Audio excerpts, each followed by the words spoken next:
إلى رسول الله صلى الله عليه وسلم وآله الكرام وأصحابه العظام شيء الله ولهم الفاتحة. أعوذ بالله من الشيطان بسم الله الرحمن الرحيم إياك نعبد صراط الذين أنعمت عليهم غير المغضوب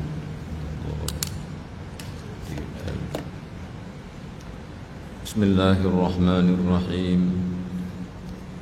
الحمد لله رب العالمين والصلاة والسلام على سيد المرسلين سيدنا محمد وعلى آله وصحبه أجمعين سبحانك لا علم لنا إلا ما علمتنا إنك أنت العليم الحكيم اللهم ارزقنا فهم النبيين وحفظ المرسلين وإلهام الملائكة المقربين اللهم افتح علينا فتوح العارفين اللهم افتح علينا فتوح العارفين اللهم افتح علينا فتوح العارفين أما بعد السلام عليكم ورحمة الله وبركاته. Dan kata Syekh radhiyallahu anhu, halnya menyatakan sifat salbiyah yaitu 5 perkara. Baik. Bismillahirrahmanirrahim. Qala al-musannif rahimahullahu ta'ala wa nafa'ana bihi wa bi'ulumihi fid dharain amin ya rabbal alamin. Dan kata Syekh radhiyallahu anhu, yaitu Syekh Ibrahim Al-Laqani, halnya Syekh itu menyatakan akan sifat salbiyah, yaitu 5 perkara. Syahdan, bermula sifat salbiyah itu tiada dihinggakan. Baik, maknanya Ibrahim Al-Laqani menyatakan 5 sifat salbiyah yang angka sebenar atau jumlah sebenar sifat salbiyah itu tidak dapat dihitung banyaknya, tetapi yang wajib diketahui cuma 5. Jadi sifat salbiyah ini adalah sifat adamiyah, nama dia sifat adamiyah, yaitu sifat yang bangsa tidak ada, atau sifat yang mengandungi makna penafian, seperti dikatakan Allah itu qidam. Apakah makna qidam? Tidak ada permulaan wujud. Penafian tidak ada permulaan, itulah dikatakan salbiyahnya. Baik, 5 perkara syahdan. Lanjutan daripada itu, bermula sifat salbiyah itu, yakni sifat yang adamiyah, sifat yang berunsur penafian itu tiada dihinggakan. Tiada dihinggakan makna tidak dapat dinyatakan jumlahnya kerana banyak, tidak terhingga, tetapi disebut oleh musannif 5 perkara itu, yaitu daripada jumlah yang sedemikian banyak, maka musannif menyebutkan 5. Itu pun masih ada khilaf tentang 5 tersebut, adakah dia sifat salbiyah atau sifat nafsiyah. Baik, kerana mengikut, kenapa disebut 5? Alasannya kerana mengikut atas kata jumhur, atas kata jamhur, iaitu majoriti ulama, sifat nafsiyah itu. Baik, kerana mengikut atas kata jumhur ulama, sifat nafsiyah itu iaitu barang yang menunjukkan atas zatnya. Baik, apa itu? Karena mengikut atas kata jumhur ulama, situ berhenti. Baik, sifat nafsiyah itu sifat yang bangsa kedirian, sifat yang menunjukkan kepada zat, yaitu barang yang menunjukkan atas zatnya, menunjukkan ke atas zatnya Allah Ta'ala. Baik, bukan maknanya makna nafsiyah itu yang terlebih tambah atas zatnya. Dia menunjukkan ke atas hakikat zat itu sendiri, yaitu zat itu qidam dan baqa. Sebab itu sebahagian ulama mengatakan bahawa sifat salbiyah itu dikatakan syarat ketuhanan, yaitu tidak boleh dikatakan Tuhan kalau tidak qidam, kalau tidak baqa, kalau tidak mukhalafah lil hawadis, kalau tidak qiyamu binafsih, dan kalau tidak wahdaniyah. Maka itulah dikatakan sebagai sifat nafsiyah. Baik, menunjukkan atas zatnya Allah Ta'ala, bukan satu makna yang terlebih tambah atas zatnya. Maknanya sifat itu tidak ada hanya pada zat, tetapi ada kerja yang lain. Itu dikatakan tambah atas zatnya, zat Allah Ta'ala. Maknanya sifat kudrah tidak hanya ada pada zat, tetapi dia ada kerjanya, yaitu mengadakan dan mentiadakan. Itu dikatakan terlebih tambah atas zatnya. Adapun sifat qidam, dia tidak ada kerja, tetapi sekadar menunjukkan kepada nafsu zat, yaitu menunjukkan kepada hakikat zat Allah Ta'ala yang tidak berpermulaan. Begitu qidam, cuma menunjukkan kepada zat Allah yang tidak ada pengakhiran. Sifat ilmu itu tidak sekadar ada pada zat Allah Ta'ala, bahkan dia tambah lagi, yaitu mengetahui dia akan segala yang maujud, mengetahui dia akan segala yang wajib, yang mustahil, dan juga yang harus. Bahkan berta'alluq dia dengan ta'alluq inkisyaf yang lain daripada inkisyaf sama' dan basar. Jadi artinya sifat nafsiyah itu sekadar sifat yang menunjukkan kepada zat Allah Ta'ala. Tetapi sifat satu lagi, dia lebih daripada itu, tidak sekadar ada pada zat, akan tetapi ada fungsi dia. Itu dikatakan sifat ma'ani. Baik, arti ma'ani dan ma'nawiyah itu, ini dia kata ma'ani lah yang terlebih tambah atas zatnya, tetapi sifat nafsiyah tidak terlebih tambah atas zatnya. Arti terlebih tambah tadi, tidak ada fungsi yang lain daripada sekadar menunjukkan zat Allah Ta'ala semata-mata. Sebab itu dipanggil sifat nafsiyah. Sebahagian mengatakan qidam dan baqa itu sifat salbiyah, tetapi yang muktamadnya sifat salbiyah. Namun ada yang mengatakan dia sifat nafsiyah. Baik, kerana menunjukkan kepada zat. Baik, dan arti ma'ani dan ma'nawiyah itu, yaitu rajan, yaitu satu ungkapan daripada barang yang sesuatu yang menunjukkan ia atas maknanya yang bertambah atas zatnya. Ini lawan daripada nafsiyah tadi. Kalau nafsiyah sekadar menunjukkan kepada zat, tapi ma'ani dia tidak sekadar menunjukkan kepada zat, tetapi ada fungsi yang tertentu. Demikian dia kata ma'nawiyah begitu juga. Baik, seperti kudrah, contoh seperti kudrah, maknanya itu imkan, menjadikan. Imkan maknanya memungkinkan, berkemampuan menjadikan sesuatu. Artinya daripada tidak wujud maka diwujudkan oleh Allah dengan sifat kudrah.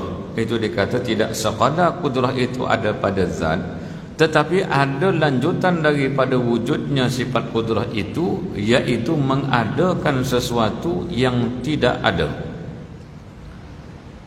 Baik. Dan iradat itu pula, sifat iradat, sifat ma'ani juga.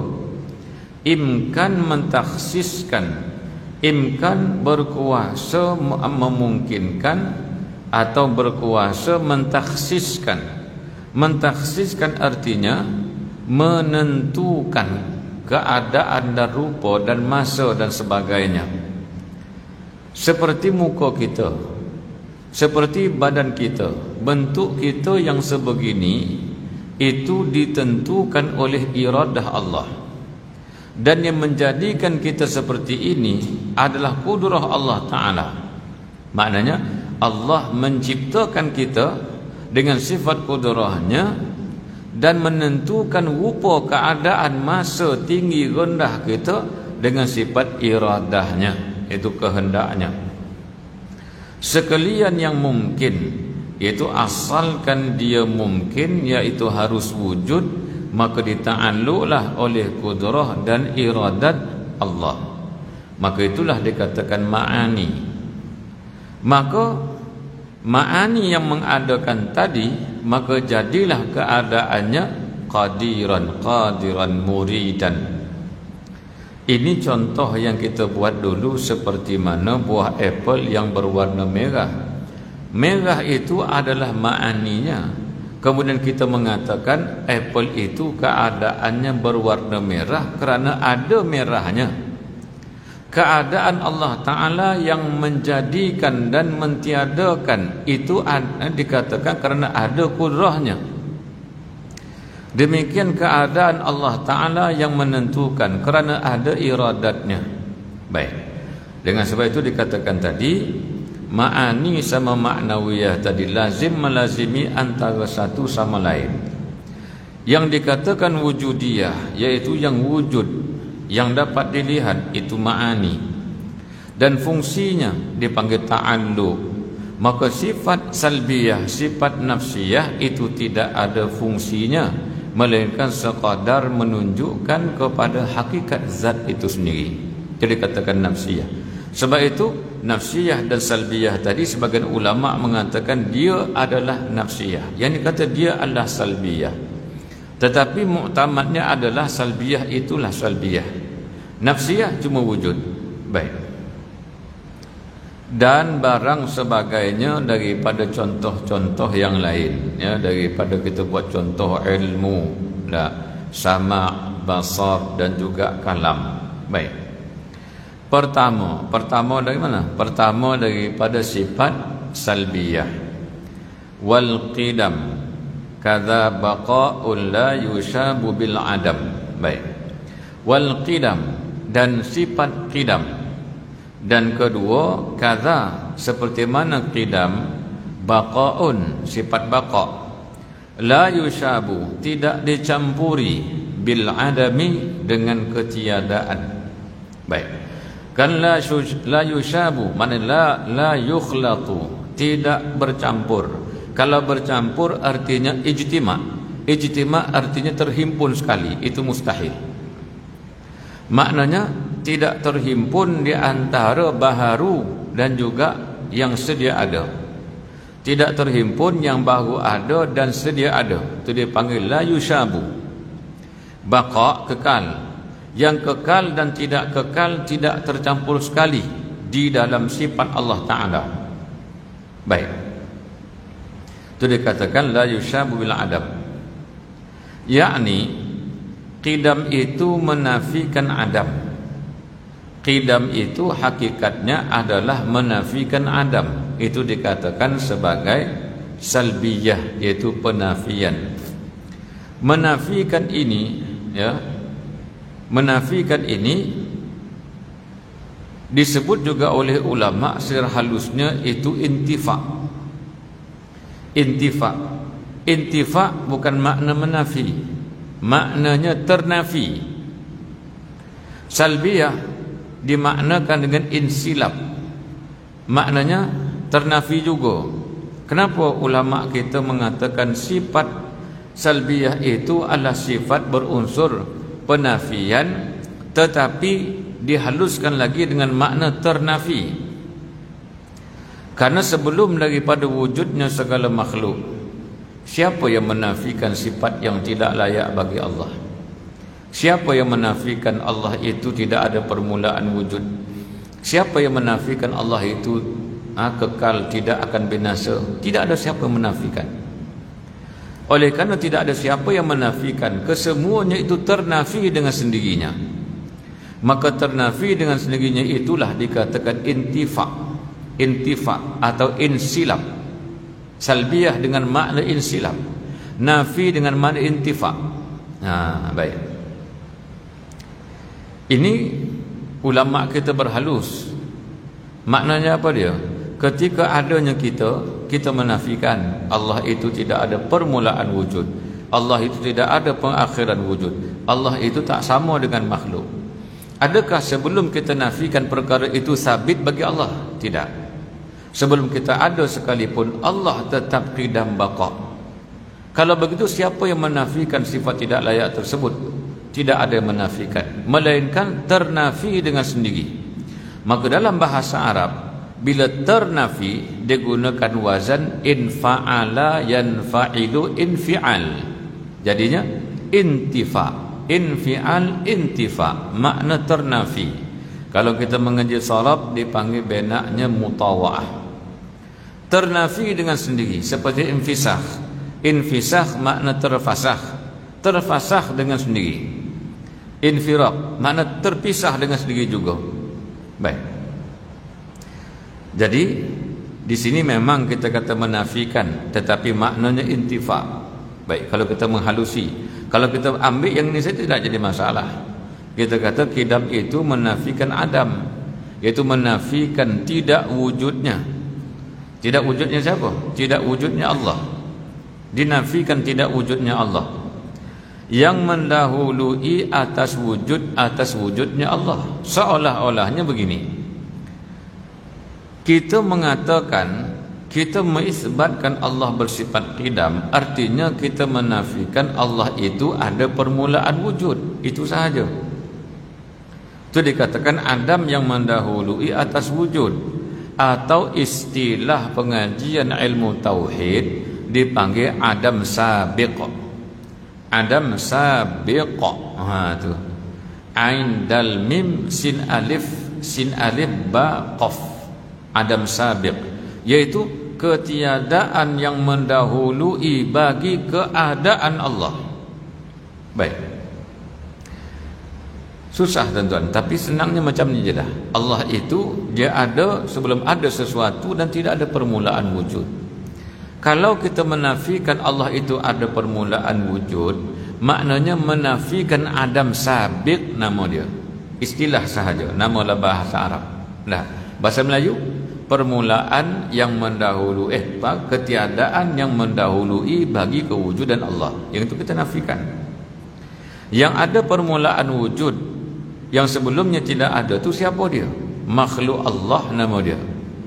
Baik. Makhluk itu dikatakan ciptaan Allah. Ciptaan Allah tu apa dia? Masih wallah, selain daripada Allah. Maknanya apa jua yang lain daripada Allah dipanggil masih wallah. Masih wallah itulah makhluk Allah, yakni diciptakan oleh Allah Subhanahu wa taala. Dan setiap yang diciptakan itu bermula dengan tidak ada, dipanggil adam sabiq. Adakah Allah juga dimulai dengan tidak ada? Itu mustahil. Yang itu yang kita nafikan. Baik. Atau kalau kita tak nak guna perkataan ini, dia kata gunakan perkataan lain, gunakan ayat lain. Apa dia? Tiada permulaan atas wujudnya. Sama macam tadi juga, yaitu wujudnya itu tidak ada permulaan. Baik, itu yang kedua. Atau tak mau juga guna yang kedua, ambil yang ketiga. Tiada yang memulai dalam wujudnya Allah. Adakah yang memulai bagi wujudnya Allah? Tidak ada. Jadi ketiga-tiga makna ni sama. Baik. Maka inilah Maka maknanya yang tiga itu bersamaan juga. Maknanya ambillah ta'rifan yang pertama ke, ambillah yang kedua ke, ambillah yang ketiga ke. Dia kata bersamaan juga. Maknanya tuan-tuan, telinga kita belah kiri ni kita boleh colek dengan macam ini, dengan macam ini, pusing ke sini, tetap sama juga, colek telinga yang sama. Begitu juga, ambillah perkataan yang pertama ke, perkataan yang kedua ke, ayat yang ketiga ke, tetap membawa makna yang sama, iaitu Allah itu tidak ada permulaan wujud ataupun qidam. Baik. Dan arti baqa, baqa itu menafikan. Kalau terjemahannya, baqa artinya kekal, baqa artinya kekal. Baik. Dan arti baqa itu, baqa ni sifat baqa, tak sifat baqa, menafikan adam lahik. Tadi adam sabik, ini adam lahik. Adam lahik tu maknanya tidak ada pada masa yang akan datang. Ini siapa yang akan kena macam ni? Segala makhluk. Segala makhluk Allah ini akan berakhir dengan ketiadaan. Ada juga makhluk Allah yang tidak binasa. Apa dia? Syurga neraka. Arash Allah, itu kan makhluk Allah juga, arash, tapi tidak binasa. Adakah dia baqa? Dia bukannya baqa. Dia itu dikekalkan oleh Allah. Selama Allah mengkehendaki dia kekal. Seandainya Allah mengkehendaki dia binasa, maka kun fayakun, maka binasa. Baik. Tetapi Allah mengkehendaki dia kekal. Kalau begitu apa lagi yang kekal? Roh akan kekal. Roh kita akan kekal. Habis yang mati itu, tubuh kita kembali ke tanah. Roh kita kembali ke alam dia. Jadi perjumpaan antara roh dengan jasad ini adalah di tempat sementara. Sementara untuk apa? Untuk kembali ke alam yang kekal lagi abadi. Dan datang ke sini ada kerja, bukan sekadar berehat, iaitu beribadat, menyembah Allah, melaksanakan ubudiyah, kehambaan kepada Allah. Satu masa setelah sampai masa, maka dipisahkan kembali kepada keadaan yang asal, yaitu roh yang datang daripada alamnya. Maka setelah itu dipakaikan dengan pakaiannya, yakni tubuh, dan dimasukkan bersama, iaitu dia punya nafsu dia, supaya menggoda dan sebagainya. Akhirnya kembali semula ke alam dia. Maka yang ini kembali semula ke tempat dia, iaitu tanah. Baik. Dan dia tidak akan binasa, cuma nanti masuk ke syurga, Allah pakaikan dengan pakaian yang baru, dengan tubuh yang baru, tapi roh yang sama. Cuma yang nafsu tadi dimatikan, tapi roh masih kekal. Baik. Kemudian yang itu binasa tak binasa? Kalau ikut janji Allah Ta'ala, tak binasa. Tak binasa. Dia tidak akan binasa. Adakah dia baqa? Tidak. Kenapa? Karena kalau Allah mengkehendaki membinasakan roh, maka roh boleh binasa. Tergantung kepada iradan Allah. Baik. Kemudian, dan arti baqa itu menafikan adam lahik, iaitu ketiadaan pada masa yang akan datang, yakni tiada dihubung Allah Ta'ala itu oleh tiada, yakni pada masa yang akan datang. Baik. Maka inilah makna yang terlebih sah. Maknanya inilah makna yang paling sahih. Yang inilah dia.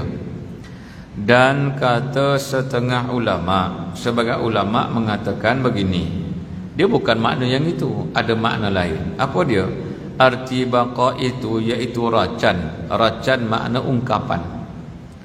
Arti baqa itu iaitu racan atau ungkapan atau ibarat daripada kekal wujud dalam zaman yang mustaqbal. Zaman mustaqbal maknanya zamannya akan datang. Baik. Artinya dia kata kekal wujud Allah.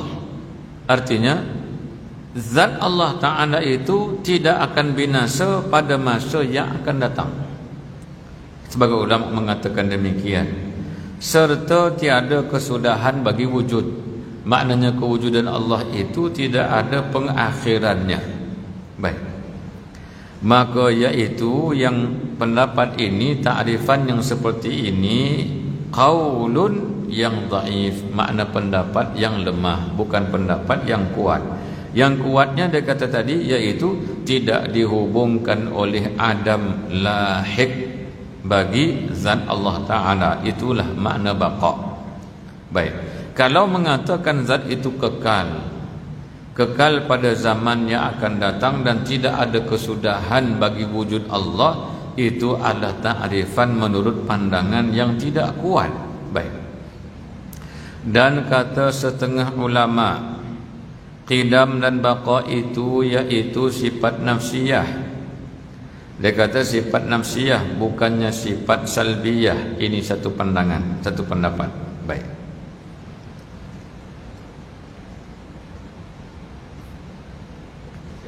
Maknanya nafsiyah tadi yang pertama syahdan. Tengok balik yang tadi. Syahdan bermula sifat salbiyah itu tiada dihinggakan, tapi disebut 5 perkara itu karena mengikut atas jumhur ulama. Sampai itu. Sifat salbiyah itu iaitu barang yang menunjukkan atas zatnya. Itu. Tadi itu nafsiyah. Ya, mudah-mudahan salbiyah, bukannya nafsiyah. Baik. Kemudian yang bawah ni dia kata, yang ni sambungan tadi. Dan kata setengah ulama, qidam dan baqa itu sifat nafsiyah namanya. Dia kata bukan salbiyah, dia nafsiyah. Dan kata setengah ulama, sifat idhafiyah, sifat idhafiyah. Dan kata setengah ulama, sifat haqiqiyah, yakni dan ma'nawiyah sebahagian pula. Maknanya dalam mengklasifikasikan 5 sifat ini, qidam dan baqa 2 ni, dia ni sifat yang mana satu? Ada mengatakan dia sifat salbiyah, itu adalah mu'tamadnya. Ada mengatakan dia sifat nafsiyah. Ada mengatakan dia sifat idhafiyah. Ya. Ada sebagian mengatakan sifat yang hakikiyah. Baik. Dan kata setengah ulama, keduanya itu sifat salbiyah namanya. Maka qaul yang akhir, yakni sifat salbiyah itu mu'tamad, itu yang diputuskan, itu yang dipegang oleh ulama. Baik. Syahdan, kata Syekh di dalam kitab Tahzib, ya, kata Syekh Al-Laqani ni, dalam kitab Tahzib dia kata, dan makna qidam itu terbahagi atas 3 bahagi. Pertama, qadim, qidam zati namanya.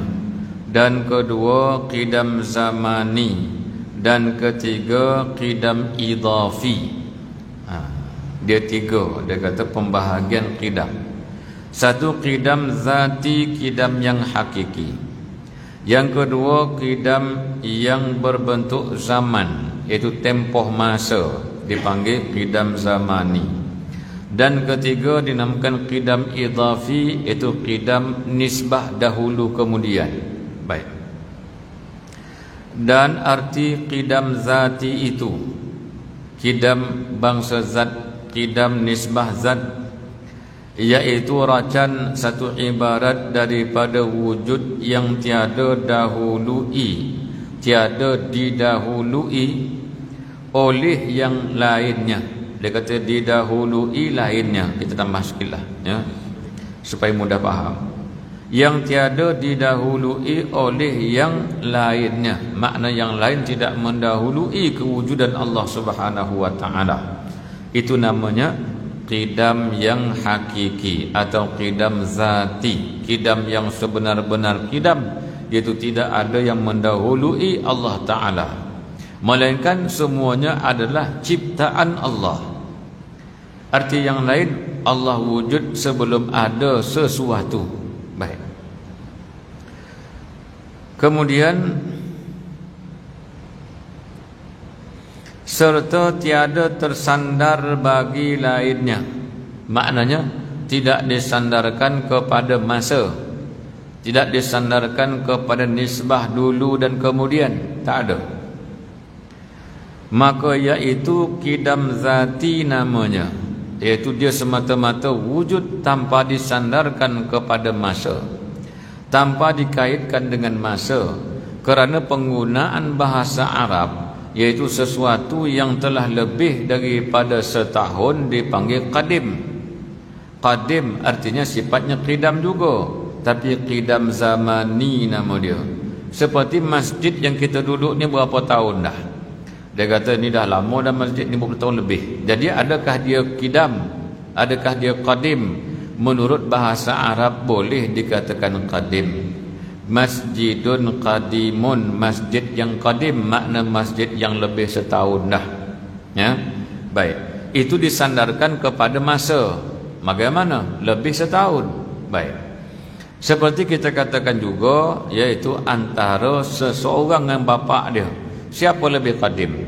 Artinya pasti bapa dia. Takkan anak lebih dulu daripada bapa. Dah. Bapa, orang tua seorang bawa budak kecil. Tanya, ni siapa budak kecil ni? Anak ke? Bukan, bapa saya ni. Tak munasabah. Baik. Itu dipanggil qidam idhafi, nisbah kepada seseorang dulu dan kemudian, seperti bapa dan anak. Cucu dengan atuk. Nah, cucu dengan atuk pasti atuk dulu sebelum cucu. Baik. Itu idhafi. Itu dikatakan disandarkan. Kalau qadim, qidam yang hakiki tanpa disandarkan kepada apa sekalipun, semata-mata wujudnya itu sebelum ada sesuatu dan tidak ada mewujudkan dia. Wujud tanpa permulaan, itulah Allah Ta'ala. Baik. Kemudian, maka itu qidam zati namanya. Artinya zat Allah itu qadim zati namanya. Maknanya qidam itu sifatnya, qadim itu dirinya. Artinya dirinya itu bersifat dengan qidam, maka dipanggillah dia qadimun. Baik. Maka itulah dipanggil qadim zati. Baik. Itu yang pertama. Kemudian, dan arti qidam zamani itu. Qidam sedia ada tapi nisbah disandarkan kepada masa. Maka iaitu racan atau ungkapan daripada barang sesuatu yang tersandar bagi yang lainnya, disandarkan kepada masa. Itu panggil zamani. Qidam zamani atau qadim zamani, iaitu tidak dah wujud ataupun dikatakan sedia wujud tetapi ada dikaitkan dengan masa. Seperti dikatakan sudah beribu-ribu tahun Allah itu wujud. Itu dipanggil qadim zamani. Ini tertolak. Allah bukannya qadim zamani, Allah qadim zati. Baik. Daripada barang suatu yang tersandar bagi lainnya, serta tiada didahulu oleh Adam. Tiada didahulu oleh Adam, kerana nama qidam itu sendiri makna tidak ada permulaan, tetapi disandarkan kepada zamani, kepada masa. Disitulah terletaknya permulaan dia. Baik. Tengok depan lagi. Baik. Tiada, yakni sifat Allah itu qadim zamani namanya, kerana tiada oleh Adam serta tersandar bagi zatnya. Baik. Ini dia kata, bila nisbahkan kepada masa, walaupun Allah itu bersifat qidam, dirinya qadim, bila nisbah kepada masa, disandarkan kepada masa, dipanggil qadim zamani. Maka kalau qadim zamani artinya terjadi jugalah seperti bangunan, seperti bumi, seperti planet. Maknanya Allah juga sebahagian daripada makhluk apabila disabitkan qidam zamani bagi Allah. Baik. Dan jangan engkau, itu dia ta'liq sikit, maknanya dibuat komentar. Dan jangan engkau namai qidam zamani itu ada antara dalam wujudnya zat dan sifat. Jangan sekali-kali dia kata kita pernamakan sifat Tuhan itu dengan qidam zamani. Tak boleh. Dan tidak boleh kita kata zat Allah itu qadim zamani. Tak boleh. Sifatnya qidam zamani. Yang punya sifat Allah Ta'ala namanya qadim zamani. Jangan kamu kata demikian. Kerana itu menunjukkan Allah sama sahaja dengan makhluk dia, sama dengan kita, sama dengan masjid, sama dengan semua benda yang selain daripada diri dia. Maka dia kata jangan kau pernamakan akan zat itu dengan zat yang qadim zamani dan sifatnya qidam zamani, tak boleh. Baik. Karena bahawasanya demikian itu mustahil kepada Allah Subhanahu wa taala. Terkait dengan masa itu kan mustahil, karena masa itu adalah makhluk Allah. Sebelum adanya masa tak ada apa-apa yang ada, melainkan setelah itu Allah jadikan masa, Allah jadikan matahari, akhirnya terciptalah masa. Sekali pusing berapa lama, masa itu pun terjadi karena adanya matahari. Tak ada matahari, tak ada masa. Tidak ada malam, tidak ada siang. Maka malam dan siang itu makhluk Allah, masa itu makhluk Allah. Maka jangan nisbahkan Allah kepada makhluk dia, iaitu dengan qadim zamani atau qidam zamani. Baik. Kemudian kerana bahawasanya dalam i'tiqad kita wujud sifat dan zat itu bersamaan kedua-duanya, iaitu kedua-duanya qidam dan qadim. Qidam sifatnya, qadim itu adalah zat Allah Ta'ala yang tidak berpermulaan wujud, maka dipanggil tidak berpermulaan itu sebagai qidam. Adakah zamani atau idhafi? Bukan zamani, bukan idhafi, tetapi zati. Baik. Kemudian dan ada antaranya. Jangan sebut ada pula antara keduanya itu zamani ke idhafi ke, jangan. Antara keduanya, antara sifat dengan zat tadi. Sebut macam mana? Ya, qidam zamani, qidam yang zati dan juga qadim zati, yang itu. Bukan zamani, bukan idhafi. Tetapi wujud tersandar zat, maka dinamai sifat itu qadim zamani. Baik. Maka engkau yakinlah perkataan ini. Jangan dia kata bahkan, tetapi makna bahkan. Wujud tersandar zat, maka dinamai sifat itu qadim zamani. Maka engkau yakinkanlah perkataan ini. Makna jangan engkau kata Allah itu qadim zamani ataupun qidam zamani. Jangan. Katakan dia qadim yang zati atau qidam zati. Baik. Setelah itu yakinlah perkataan ini, maknanya i'tiqadkan dia. Allah itu tidak berpermulaan, sama ada terkait dengan masa pun tidak, terkait dengan dulu kemudian pun tidak. Baik. Kemudian karena bahawasanya kenapa dia kata ni masa idhafi dulu kemudian, ya, antara Allah dengan makhluk siapa dulu, itu idhafi. Terciptanya makhluk, ya, adanya makhluk, kemudian melalui proses, iaitu melalui alam-alam yang tertentu, dikatakan zaman, tempoh masa. Maka kenapa ditimbulkan masalah zaman dan dulu kemudian ini oleh syarih, oleh orang mensyarahkan ni. Baik. Dia kata apa? Kerana bahawasanya, lepas tuan-tuan, maknanya kenapa ditekankan dengan makna qidam idhafi, qidam yang zati, itu bukan sifat Tuhan. Kenapa? Kerana dia kata bila manusia ini, ya, menyatakan ada juga yang qadim, itu zat dan sifat Allah Ta'ala, termasuk dia kata asma Allah Ta'ala. Maka yang ini kenapa ada dulu dan kemudian dalam satu perbahasan. Kemudian ada pula yang dikatakan idhafi. Idhafi itu nisbah, maknanya mula-mula ada Allah, pasti Allah yang dahulu sebelum terjadi segala makhluk, dipanggil idhafi. Kenapa? Baik, di sini masalah dia. Kerana bahawasanya banyaklah orang yang sesat di dalam kata itu daripada orang yang ahli martabat 7. Ni dia. Ini puncanya adalah daripada orang yang mengaji, orang yang menguasai martabat 7 tanpa memahami martabat 7 yang sebenar, ya. Artinya dalam pemahaman martabat 7 itu tidak diawali dengan memahami sifat 20. Maka dia tidak faham antara la zuhur dengan zuhur. Antara martabat dikatakan ta'ayyun dengan la ta'ayyun. Antara martabat dikatakan apa dia? Martabat yang qadim dan martabat yang tidak qadim.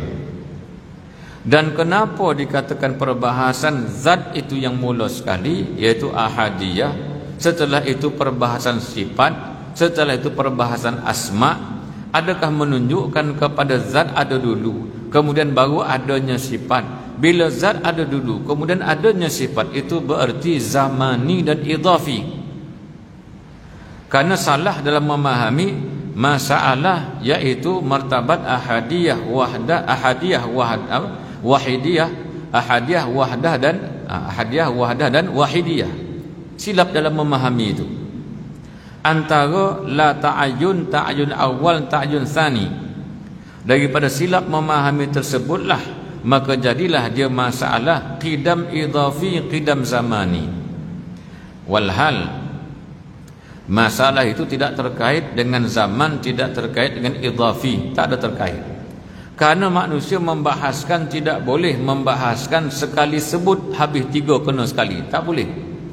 Serupa juga dalam masalah sifat 20, wujud qidam baqa. Takkan Allah wujud dulu kemudian baru qidam kena baru baqa, bukan. Tapi membahaskannya itu dimulai dengan membahaskan wujud, setelah itu qidam, setelah itu baqa. Macam mana pula nak bahas patah habis 20 sebut sekali?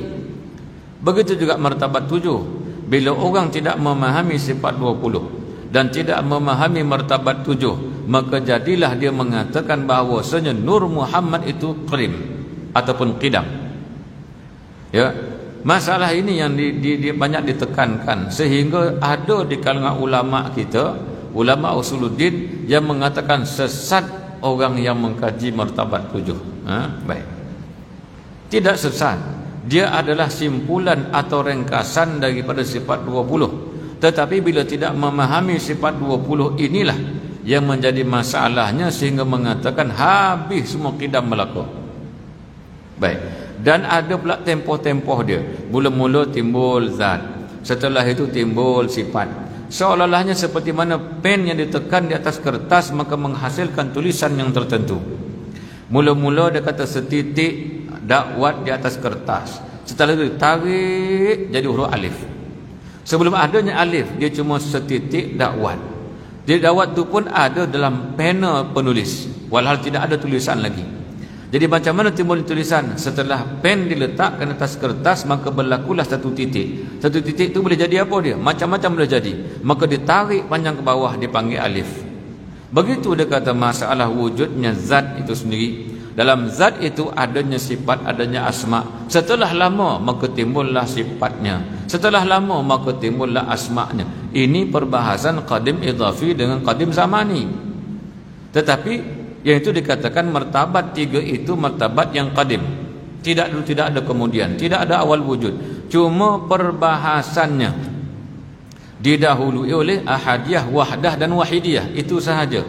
Daripada la ta'ayyun ahadiyah kepada ta'ayyun awal, ta'ayyun tsani sehingga ta'ayyun sadis yang ke-6. Baik. Martabat ta'ayyun itu 6. Satu la ta'ayyun yang pertama. Jadi bila kita mudah mengatakan martabat 7 ni sesat, tak boleh, kerana kita tidak memahami punca kajian daripada martabat 7. Baik. Jadi di sini dikatakan kerana tidak ada orang yang belajar dan mengajar, sehingga ulama sufi sendiri pun mengatakan di zaman dia tidak ada orang boleh baca lagi martabat 7. Di zaman dia banyaklah kitab menyebutkan demikian. Hatta di zaman Syekh Muhammad Nafis yang terkenal dengan kitab Ad-Durrun Nafis mengatakan tak ada lagi orang boleh baca dah martabat 7. Dan kitab Usul Tahqiq pun begitu juga. Banyak kitab-kitab menyebutkan demikian. Tak ada orang lagi yang boleh membaca dia, kan? Termasuklah dalam kitab Manhalus Safi pun begitu juga. Semua kitab martabat 7 menyebutkan tak ada lagi orang boleh membahaskan. Bahkan kitab-kitab itu dikatakan diharamkan kepada yang bukan ahlinya. Ini masalah dia. Timbul masalah. Baik. Wallahu a'lam. Nanti kita sambung balik ya, lagi 2 minggu kalau ada nyawa. Sambung balik di sini. Masalah kita sama martabat 7. Di mana salahnya? Bukan salah martabat 7, di mana kesilapan orang belajar martabat 7. Wallahu a'lam. Al-Fatihah. Bismillahirrahmanirrahim.